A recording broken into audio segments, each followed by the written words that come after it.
The record started. Good evening, everyone, and welcome to our fourth WebEx session. Today, we're going to talk about text mining and primarily, and if we have time, we will also cover a couple things. One of them is going to be detection. The other thing we will try to cover, if we have time, is GitHub repository, which is basically a way to store and share the data. So, all today is going to be different from our other sessions because normally we use data that was already stored in R. We used Iris data set. We used other data sets that were mostly stored, and show you a couple of ways in which you can access the data sets that are on your hard drive. To do that, you basically use the set working directory command. Prompt you to, you'll have to pass the path for your data as an argument. So one way to that data, as a string argument to that data. So we'll open a quote, and so data is that I'm going to store is located on my hard drive. It's right here. And essentially, it's a bunch of text. I included speeches for several presidents and Jobs, just because he's also famous. So we are going to analyze and classify words in those texts. So since all of the texts, or better, should I say, folders with those texts are located in the speeches folder, I include the speech folder as a working directory. So I will know. Now we have this folder as a working directory, and if we try to, with the get w command, get working directory, it will give us that that path. So if we want to clean the, how do you clean the screen in R? Typically there are, oh, I'm sorry, the other way to set the working directory, and it's actually a little here, is to actually browse to it through set working directory and then choose directory, and it'll give you the same result, except for you're going to be just browsing to the folder that you want, and then you'll click the open button. So to clean the screen, just one more tip. If you want to clean the screen, the command for that in RStudio would be Control-L. So it will clean like that. Alternatively, you can use the command called cat 14. Do the same thing. Essentially, it sends the signal that is equivalent of Control-L come to the to RStudio. So let's get to our example with speech. Like I said, those are just collections of speeches by various presidents, actually, should I say. Hi. Yes.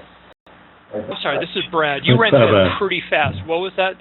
Again, cat, was it with quotation marks, backslash? Oh, what was that all again? Yes, it's cat, quotation mark, slash backward, slash forward, 014. Okay. So, for example, in this case, we have some speeches by President Obama. Various ones. If we open them, essentially it's a collection of it's text without any headers, without any titles. So, first thing we need to do, we need to import some libraries, and there's an easier way and we need to import several ones. We need to import TextMiner, TM, and class libraries. So the easier way to do that would be importing them, concatenate them, and importing them all at once. And let's store them in the libs variable. Hello? Yes. So. Oh, good. We're doing some webinar. Oh, webinar.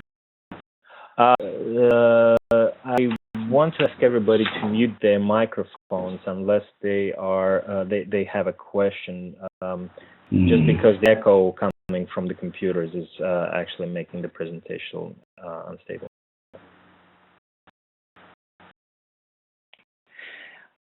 Okay.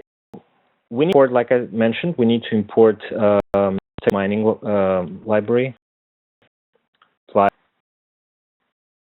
and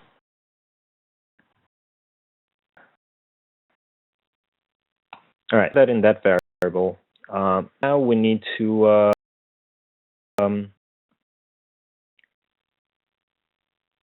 essentially put them together.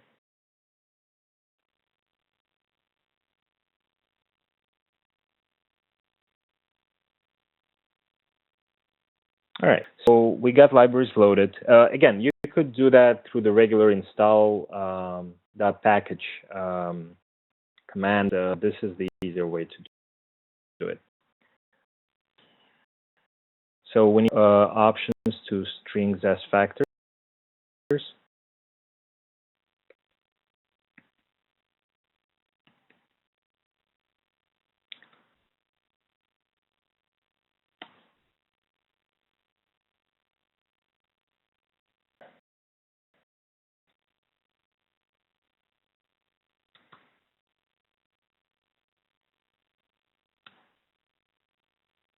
What's that function do?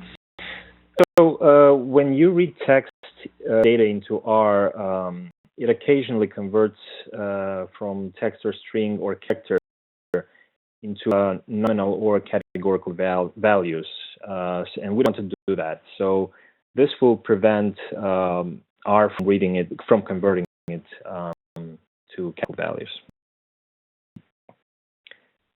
Next thing we're going to do, we're going to assign variables.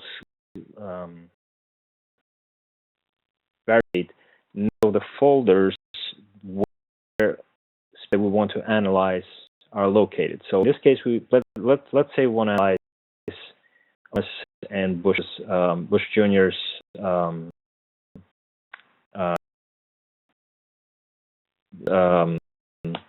so the folders that, as we looked, are Bush GW for the initials, and Obama _BH.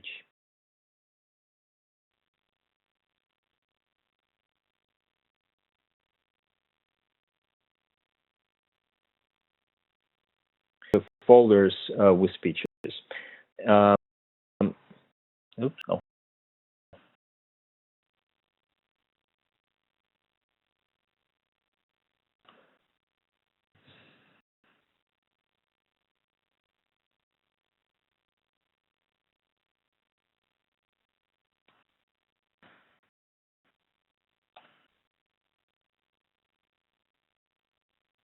Do you like to make it as a list, like a C or something in front?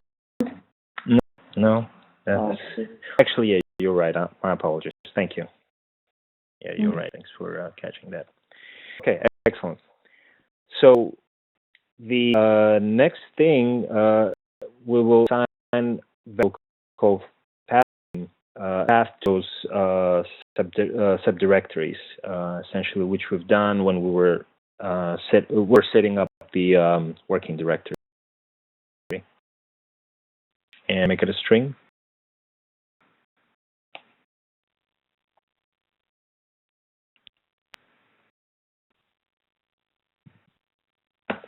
Okay.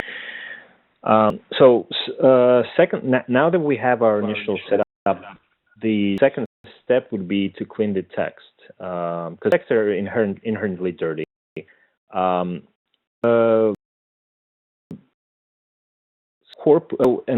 This is something that essentially we're going to be cleaning it using a corpus, and corpus is a collection of documents to incorporate all speeches into one corpus. This is just the way it's called in data mining, but essentially it is a collection of documents. The reason we're creating a corpus for each candidate and is the speeches for that candidate and incorporated into that corpus. So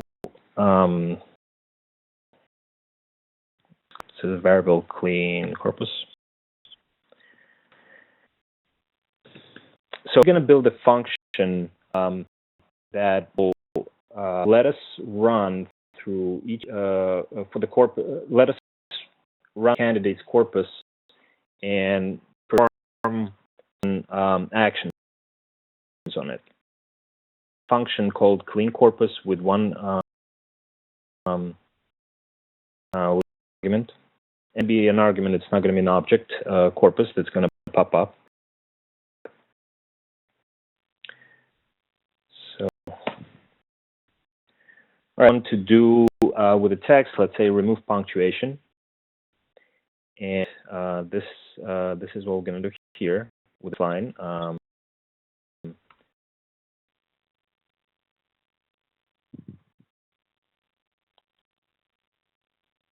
So content TM map function. Within that function, we're using content transformer, which lets you which wrapper for for text cleanup functions. So the first one is remove punctuation.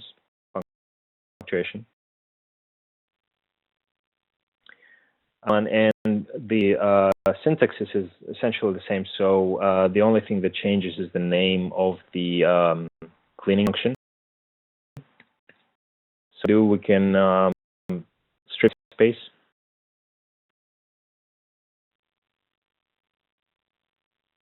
And, and by the way, yes.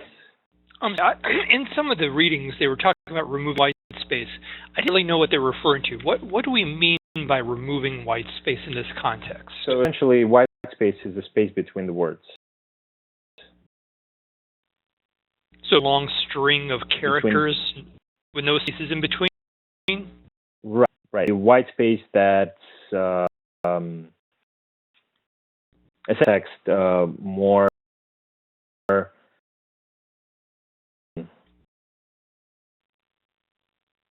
use the word more fit for analyzing rather than having white spaces.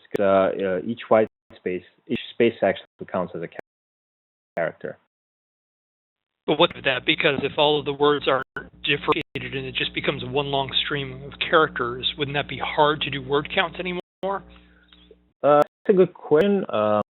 But usually, again, on the computer level, I'm going to get an answer for you and get back to you. But typically, computer reads white spaces. It reads as a special character, which is, if I'm not mistaken, %20. That's a good question. Let me research that, and I'll get back to you on this. Okay. Thank you. Okay. The third thing we're going to do, we're going to to lowercase to bring the last command back.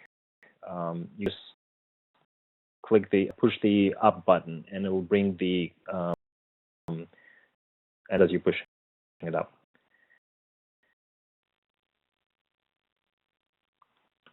Convert it to lowercase. Thing we're gonna do. We're gonna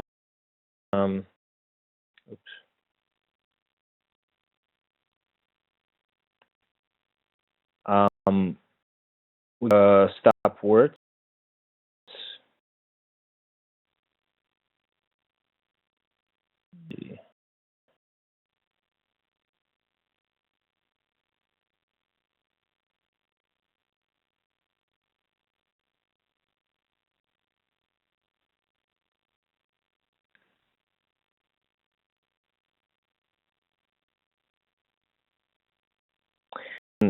they will return the output of the function. Essentially, every function should have return value returns. So this is what we're doing.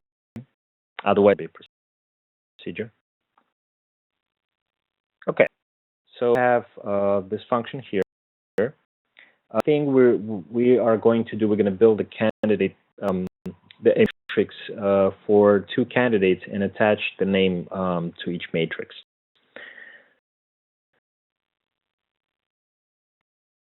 Use the term document matrix, or we will convert the text into a quantitative format to analyze. I'm going to do this for both candidates. I'm going to wrap it into a function as well. And the advantage of function is that if you have numbers data sets or numbers text that you're going to be running through the same procedure, this is where you need to create a function. That way you'll save save on time and resources. So I'm going to create a function. I'm going to call it generate TDM, which is a term document matrix. By term, I mean the words. Each word is called a term. And again, we're building a function just like the last one. We're going to we need to assign it two variables. First one will be candidates. Let's just use a short version so we don't over the variable. Second one will be path that we to include with the folder that has the name of the candidate. Let's have a variable called directory as dir.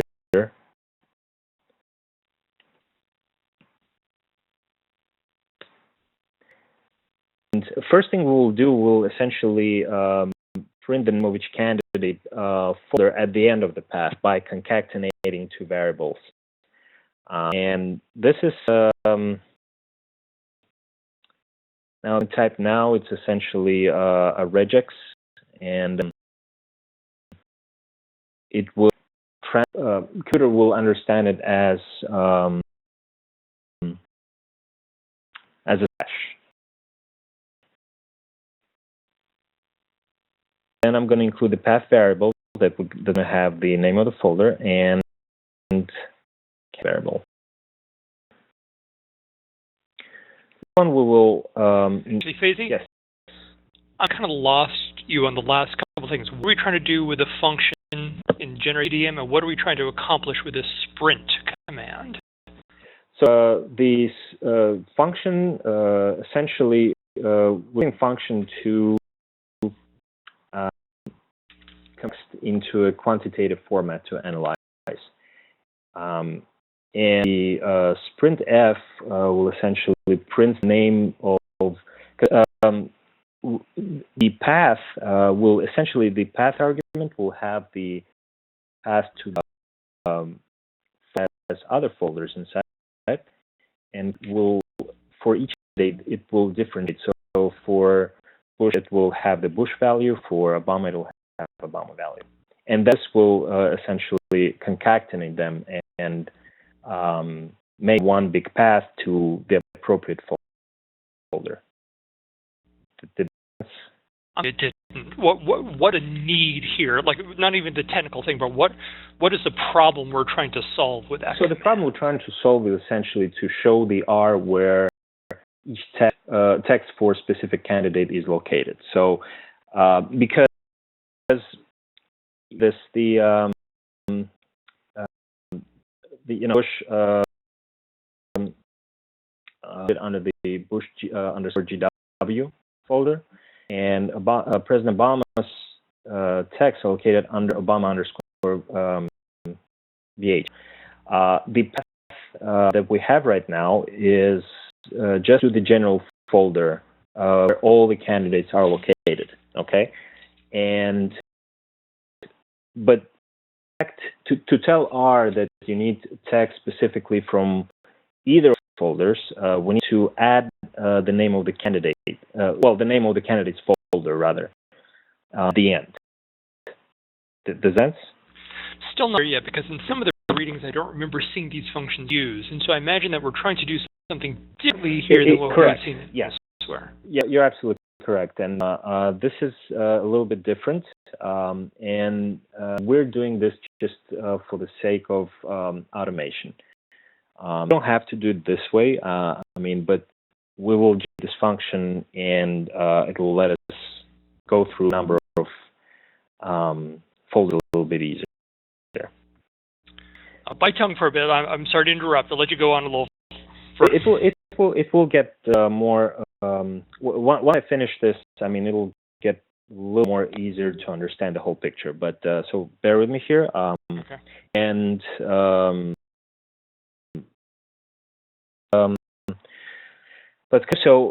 next thing we're going to do, we're going to build the corpus.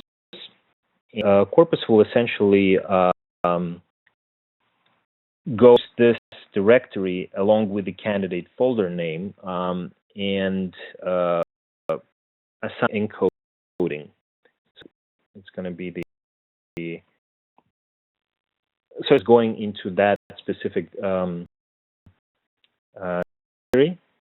We're telling where to find text. So we're going to specify the directory. That's the variable we just defined right here, and the path to the folder that contains all folders, along with the.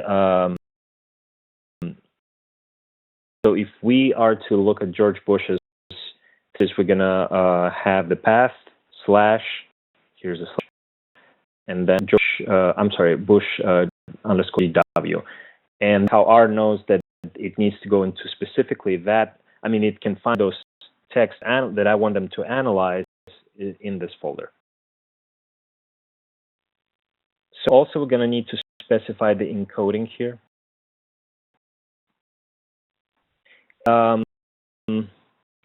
Essentially is a technical aspect of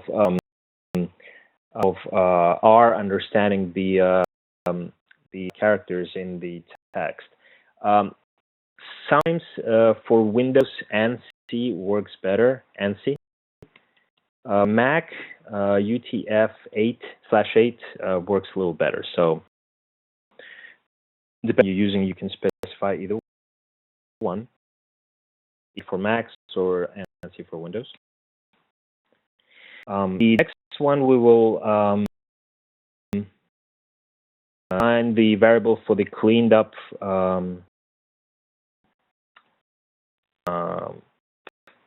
corpus documents. Pass the previous variable as an argument to it. We're going to define within function is the term matrix TDM variable. We will use term document matrix function. One thing about it, for some reason, R has two functions. One is document term matrix, and the other one is term matrix document. They're both essentially the same. So if you see anything like that in the literature, it's not a misspell. For some reason, functions. This cleaned up corpus to it as an argument.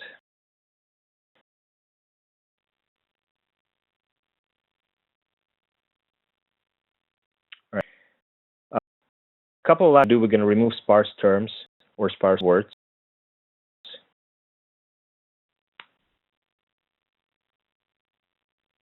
And we're going to specify 70% sparseness. And then the value, which would be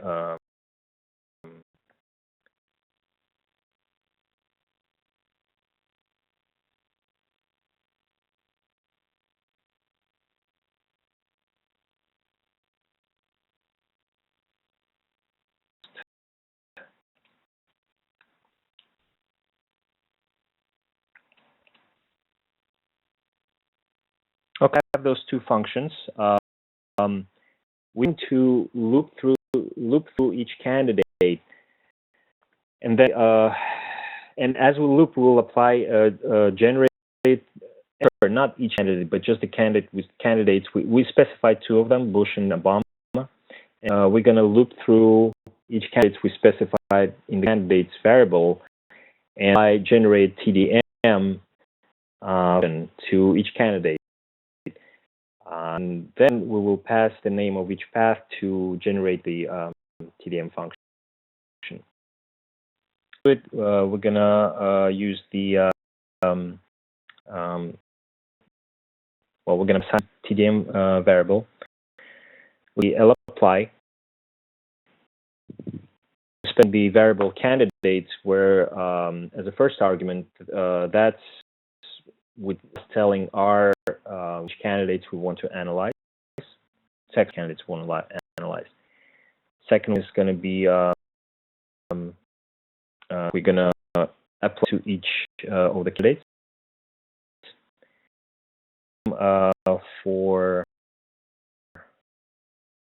which we had earlier, which is essentially this one, essentially working directory.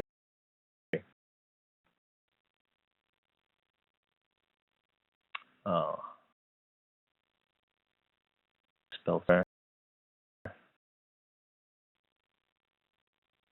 TMP. Above DM, you have return coreup.temp. Yeah. Gonna need to rewrite the whole thing, which the easiest way to be would be just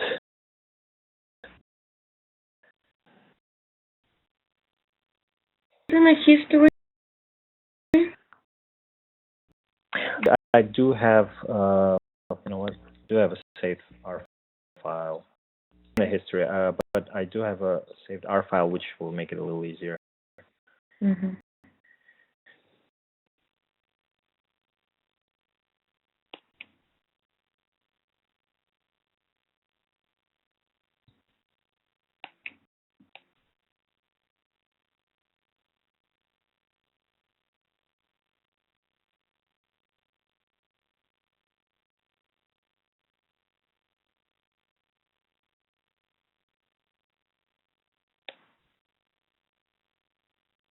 Okay, and we can insert here and oops, wrong one. Clean.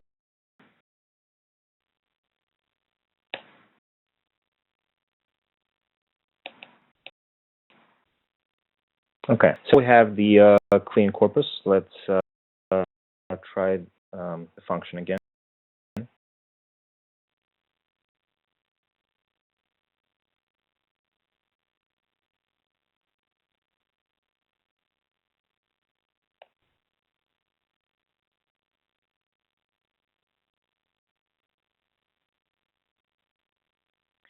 Let's look at the results. Let me close this one. In fact, I'm going to use this again to clean the whole thing, so it would make, okay, make it a little bit easier. So the result that we have is essentially a list of two variables. Variable is essentially a candidate, a variable that contains a candidate name folder. And then we have a document matrix as a second variable. Clean up here to make our matrices ready for analysis. First thing we need to do, we're going to attach the name, and I'm going to append the name of the candidate to the attribute matrix.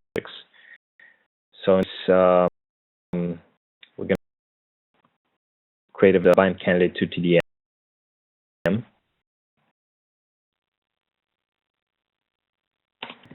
And we're going to create a function with the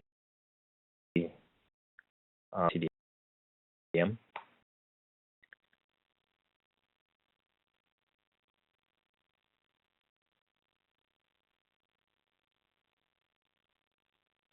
doing here is essentially I want to convert the term data matrix into a numeric matrix, and also transpose the row and column variables to have each in a row as a row, each and each term as a column, rather way around. So the way to do it is essentially to create use the data matrix function.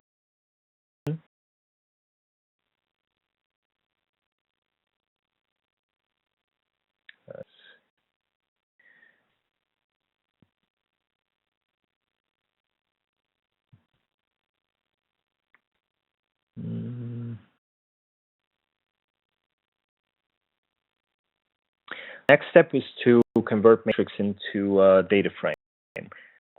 The reason I'm doing this is because data frames are a little easier to work with. And we have, at this point, we have, we're going to frame essentially a spreadsheet where each feature is on the row and each term or value name is on the column. Self-containing frequency of that term appearing in the speech.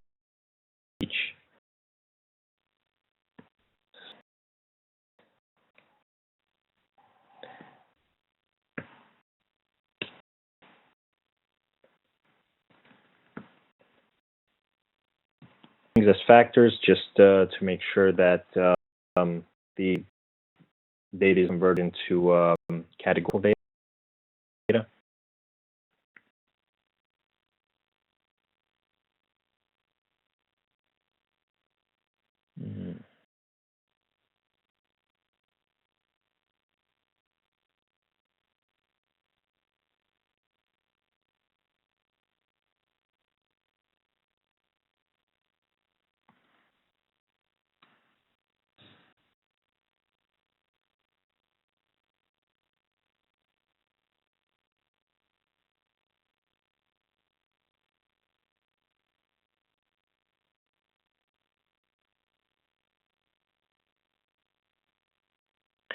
Matrix.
Check, because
tried a couple of things because for some reason, I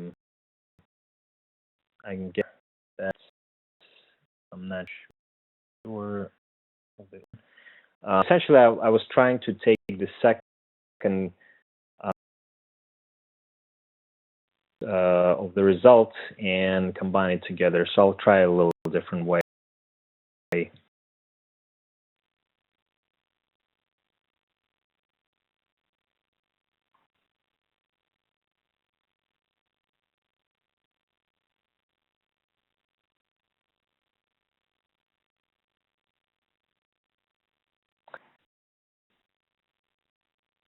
Oh.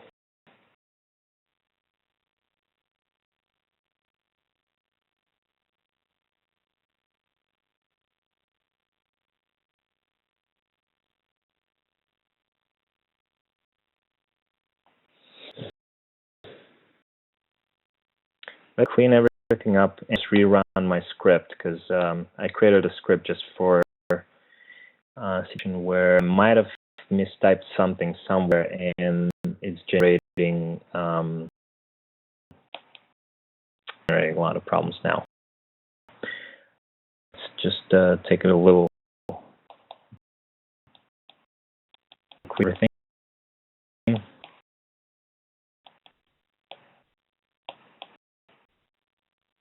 There we go.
It may be different encoding.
an error that I have some time to figure out.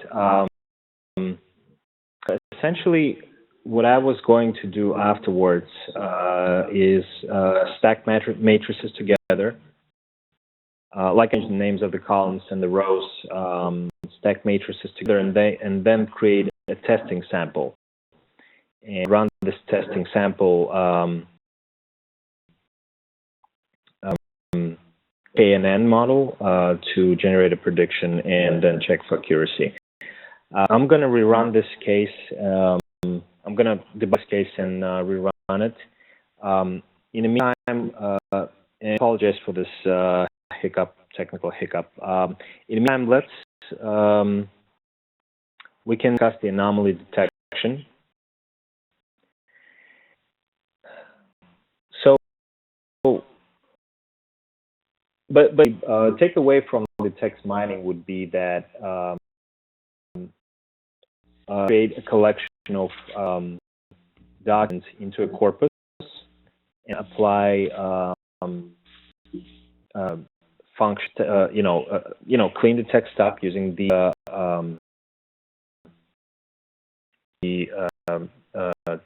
functions, and then apply prediction techniques to it. And they can range from just counting the frequency of each term. Again, using the prediction, using the testing data set to predict how accurate, in this case, I was going to compare how accurate prediction would be if we would run it on a known text by Obama or a known text by Bush. How accurately would it predict that those identified the author of that speech based on the previous speeches? So just for that, I will rerun this. I will debug and rerun this case. Let's move on to anomaly. Actually, Faizi, yeah. Before we move on, let's go back and if we could ask some questions about this. Sure. Go ahead. So I was with you up in the initial steps that, okay, you have candidates to identify where the key folders are, you're identifying where the path is for all that, your corpus to pull together all those text files and clean it up by removing punctuation, removing words and the like. Okay. Why can't we go straight to the term document matrix command at that stage? We've taken a detour to go through generate TDM, F commands. What is it at that stage that is not ready for doing the text mining at that stage? Because the complication that we have is that we have numerous folders and the path indicates, and we want to analyze them by the president, by each folder. The current path that we have is even just with one folder, we really don't have to do all that. But the path that brings are only up to this level, to the level of speeches. But to give him an idea of, not idea, but to tell R going to Bush_GW or going to Obama folder, we need to concatenate. Should I say we need to leave last portion of the path blank?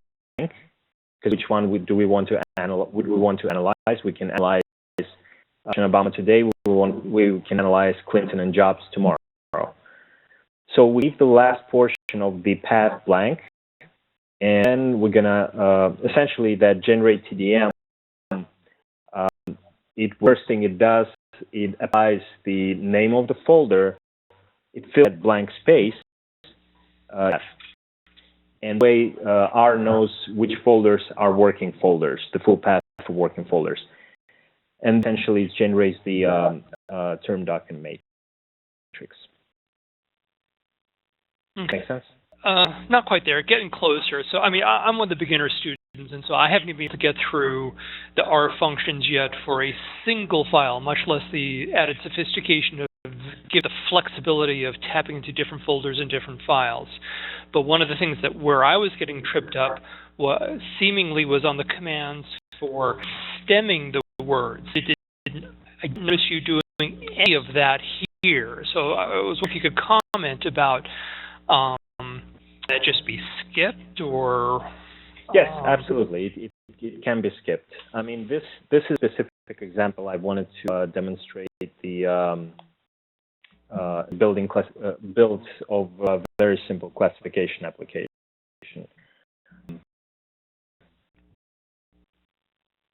As we ran into some errors tonight, will you be recording the walkthrough when it's all ironed out, or hosting another call? Because I think this is something that we all need to understand. I'm just not sure what the form would be for seeing what the right answer is for a single file, and or for the more sophisticated path for tapping into a whole series of folders. I'm going to debug this case because I think this is a great case to showcase. I'm going to cover it in the next session as well. I'm going to try to squeeze it into the next session. I'm not sure when is it. Yelena, when is the next session? Is it on Friday? Sorry, on mute. We are going to coordinate it. I'll let you know. Okay. But we all have a paper due on Sunday, so do you think you could post something before the end of this week to help us get that overview so that we can complete that assignment? Yes, absolutely. I will post in the discussion area before the due date. Great, thank you. I was going to say I hear a lot of echo going on. I think it's somebody mute. Ayodeji, if you have the host right now, you can mute him. Yeah, you can mute people. Yep, thank you.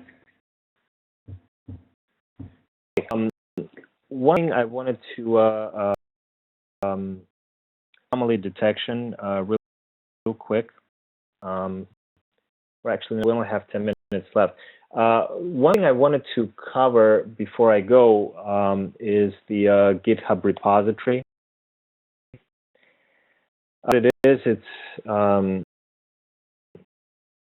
a role platform. In development, you have several developers working on the same thing. There can be issues merging this code together. So this is where GitHub was created. Essentially, it lets you coordinate, publish, store, share, and coordinate the development of a code by multiple developers. But about it and why it was widely adopted by this is because it lets you work on the data in the same way. So the address is github.com, and tree, what do you call it? All public. If you have some private information, you need to look for a different kind of repositories. But if this is just a public data, or you want to showcase your portfolio, this is a great way to do it. But if you want to go, you can still make it private, but then in this case, you'll need to pay some fee to GitHub. Initialize the repository with the README file, and it will tell the whoever looks at that repository what's inside it, or whatever message you want to send. And repository, and essentially you are ready. You can see this is my GitHub account, so you can see the path for my repository would be this full path: github.com/paragraph/test. Now, I push my data in and out repository. If you look over in the folder where I store the speeches, store the data, I will hidden Git folder that is what choose between make on my data on my computer and changes that somebody else made and uploaded to GitHub. Let's say we want to synchronize data in Kanaler with into the test repository. So This is done through a command line. I believe you need to install a separate software on Linux terminal, and then you have that folder. Patty tool. Patty, yes. Yeah. P-A-T-T-Y. P-U-T-T-Y. Yeah. Mm-hmm. Yep. And initialize. So right now, if you look inside this directory, I mean, this is the directory. So Git,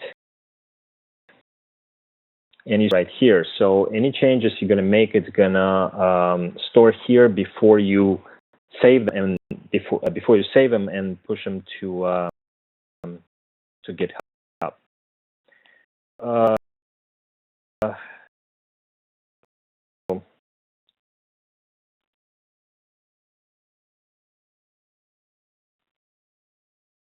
So essentially, do here is to declare your hub name and GitHub email, and do that with the Git actually config.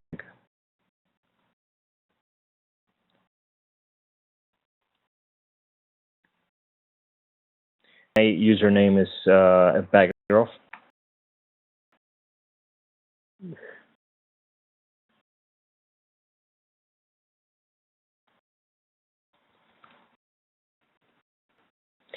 And my email that I'm using there is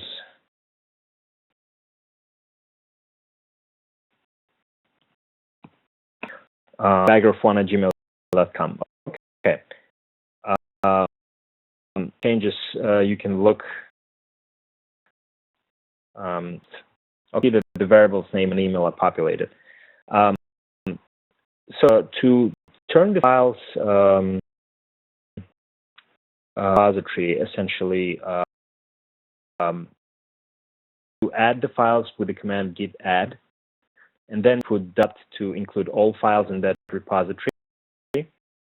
And now they are put in the buffer. They're not pushed yet, but they're put in the buffer. And check the status of the buffer with the command. So you see the new file was added to the buffer, and this is this data with the JFK inaugural address. You need to commit this data.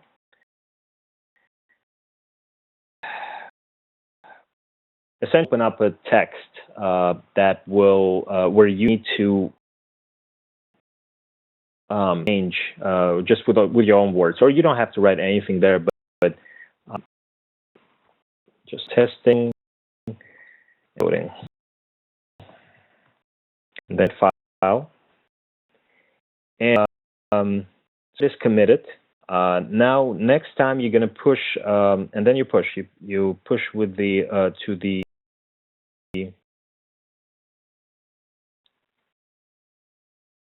oops, sorry. You need to add the remote location.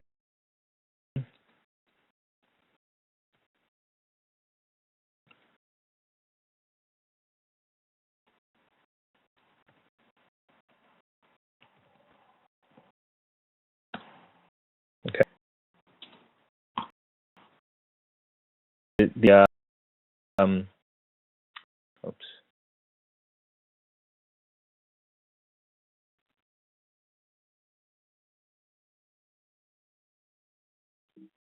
All right, you're ready to push. You use the push origin master command.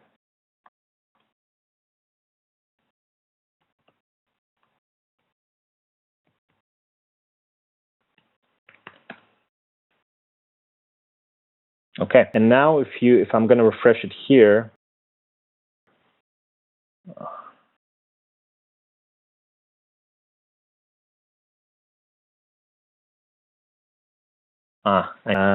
let's just delete this one. And the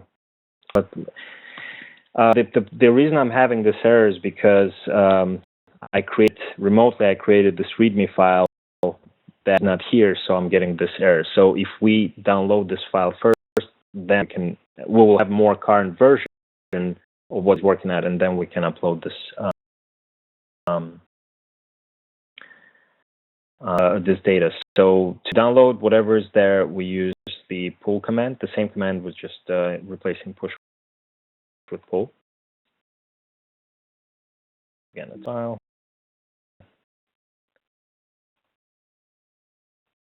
Okay, so 2 files. The one we just downloaded from GitHub, and it's the most current. So if somebody else worked on the data, you know, without and uploaded while you didn't know the to your common repository, you update your system first before you can make any further changes. Okay, so that we've done it, we can push our data out.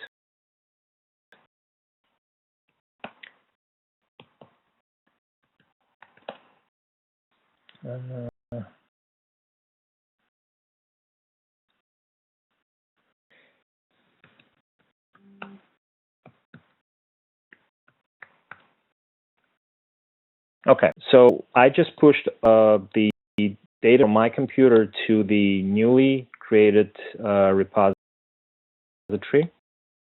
Here's that data file. So if anybody else would want to work on it, they would come here and you know, and they would continue contributing to it. This is not directly related to analytics, but this platform is extremely widespread and among software developers and data scientists, and a great way to showcase your portfolio, your work. Just as you put something on LinkedIn, something that relates to your experiences, you know, your presentations.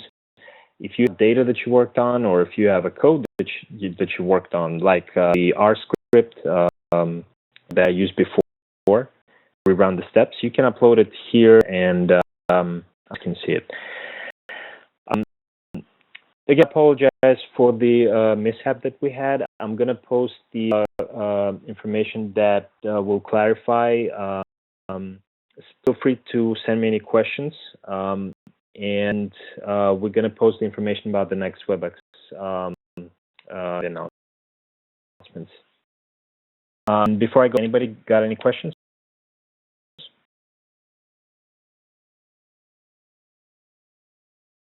Great. I will see you on the next session. Thanks.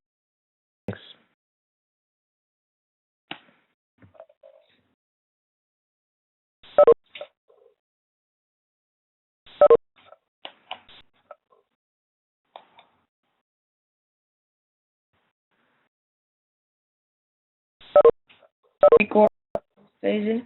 Yeah. It's doing. Is it? Yep. I thought it. Oh. Okay, here it is.